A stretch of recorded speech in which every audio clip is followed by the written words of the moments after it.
ভিক্ষুক রাস্তা দিয়া যায় আর জমিদারের পুত্রবধূও যায়। একজন সামনের থেকে আসতেছে, একজন সামনের দিকে যাইতেছে। দুইজনের ক্রসিং এর সময় ভিক্ষুকের গায়ের কাদা জমিদারের পুত্রবধূর গায়ে লেগে গেছে।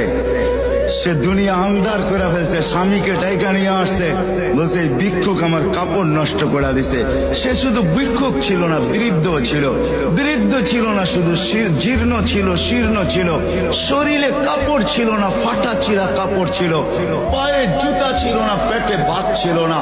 জমিদারের পুত্র সইতে পারে নাই, যৌবনী শক্তি সয় কি কইরা তার স্ত্রীর গায়ে ভিক্ষুকের কাদা, বস সমগ্র শক্তিকে হাতে জমা করা একত্র করা বৃদ্ধের কালে বসায়। বৃদ্ধ কিচ্ছু বলে নাই, শুধু উপরের দিকে তাকায় দুই তিনটা শব্দ উচ্চারণ করছেন। শব্দগুলা হলো ইয়া মাল্লাহ, তারা হলো ওয়ুন, ও আল্লাহ চোখে দেখা যায় না, ও তারা কুল্লা শাই, তুই সব দেখিস, ফারা তারা মা বি, তুই কি দেখিস না আমার সাথে কি ঘটতেছে, এটা কি দেখিস না? বলতে দেরি যুবক, মরতে দেরি হয় না। জমিদার চলে আসছে, প্রতিশোধ নিবে। বৃদ্ধের একদিকে মুস্কি হাসি, একদিকে বলতেছে প্রেমের খেলা এমনই হয়। জিজ্ঞাসা করছে কিসের প্রেমের খেলা রে?